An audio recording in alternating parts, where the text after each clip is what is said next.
Hey y'all, it's your girl Didi with Maritime Hustle Ship Talk Podcast. This is my cousin. Jay, what's up, y'all? I'm getting ready to show him what he needs to do as far as being a merchant mariner because he wants to apply for MSC. So we're gonna go through some things as far as his application. Make sure you have all his documents, and we're just gonna put everything together. Ready? All right. First, as far as the application process, you need to go ahead and build your profile on Sealift Command.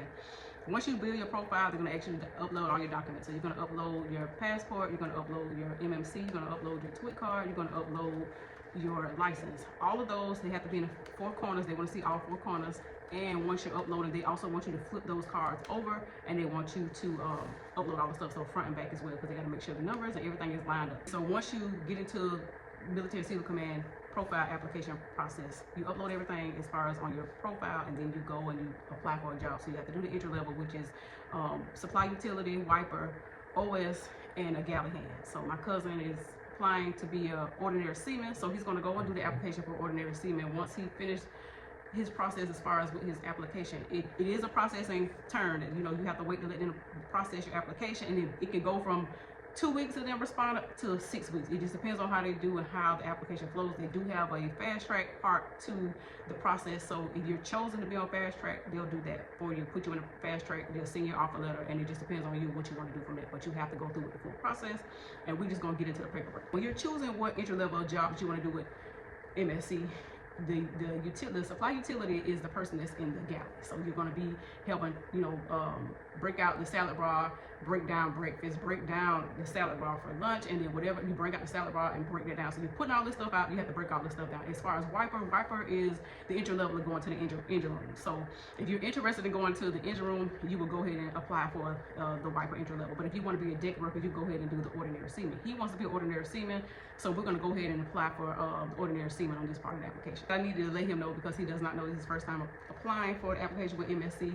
I know everybody want to get out and be on the deck and be an AB and drive the ship and all that. That's all gonna come with time when you're seasoned to do so with your sea time. But OS, AB, all that stuff does not transfer on land. So if I'm offshore, I'm an OS, and I want to be an AB and I want to do all this stuff, unless you have certain certifications, you can take this stuff offshore when you come home.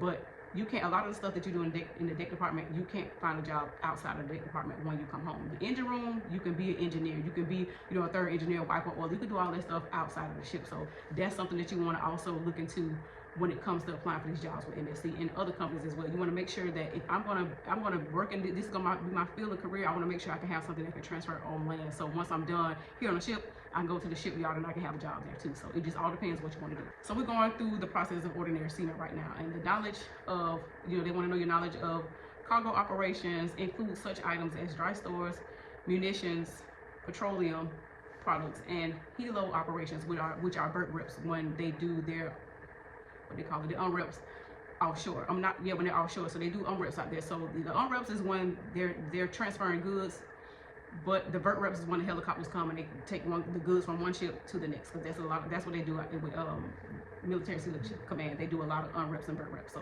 this is the process of they just pretty much want to know his knowledge of UnReps and VertReps. But of course, this is the first time doing this, so he does not know. So that's why I'm here to help. As far as VertReps, when they do them, or even UnReps, they're two ships that are pretty much by each other, whatever, and so many feet away. So they'll put out the lines for communication. They'll do oil, and if they have to do water or whatever, they'll transfer all that stuff when the ships are like not too far from each other. So they'll do all that stuff in your UnRep. When it comes to your VertRep, this is your helo deck.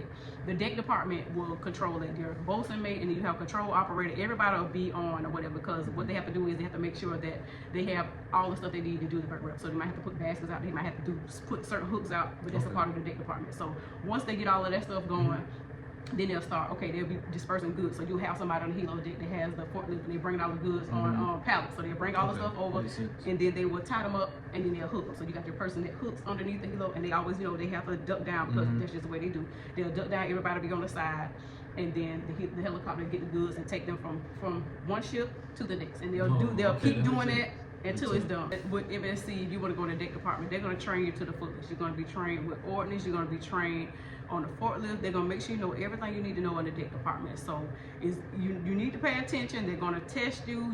Of course you're gonna have a practical, but you're also gonna have an exam to go with it. But they're gonna make sure you know everything that you need to know. So right now he's filling out an application. He's giving the knowledge on an ordinary seaman, answering the questions as far as operations and VertReps, which I pretty much just explained everything to him. So he has to let them know that he understands that particular part of being an ordinary seaman. The application has changed a bit since I have been a member with MSC. They make you explain each part of the different things that an ordinary seaman would have to go through as being out there as on the deck. So when you're doing UnRep, they want to make sure that you understand how to transfer goods in UnRep and how to transfer goods in the VertRep, which is by helicopter. So he has to explain that in this portion of the application. So I'm definitely I'm giving him the information that he needs so that he can understand and put his knowledge here on the application. Once he's going through all the steps as an ordinary seaman and understanding the different processes and the things that we do on the ship with MSC, he is going to go ahead and submit his application. Once your application is submitted, you will be contacted via email, and make sure you check your email because they will send you stuff. They will send you so much stuff. They might send you a fingerprint. They might send you, you need to go get fingerprint. They might send you to do a drug screening. You need to make sure that you are prepared to do all of that stuff. So get yourself ready to go ahead and do what needs to be done. So now he needs to fill out his application for MSC. I'm having him fill out some other applications because once you fill out one application, you can't stop because you want somebody to get you. Even if the job that you really want does not respond right away, you still got some other jobs, or you might have time to go ahead and get you some seat time before your job opening become available for MSC. So make sure you do shop around when it comes to doing different applications. Don't just stop at one application. I know how it is because I've been in. I was applying other places, but I wanted MSC, so I was still applying to other jobs. But I really was looking forward to hearing back from MSC when I first started. It's a good company to work for. They pay for everything, all your travel. Even when you go to school with them, they're going to pay you what you call per diem. So you're going to get a per diem check from them, and you're going to get a regular base pay check every 2 weeks, which is not a whole lot of money, but it's something. You know what I'm saying? So you'll be able to cover your bills back at home. But once you get on the ship, that money is different. You're going to love it. All right, that concludes our time for today. Thank you, cousin, for coming. I got you. I'm always make sure you're good.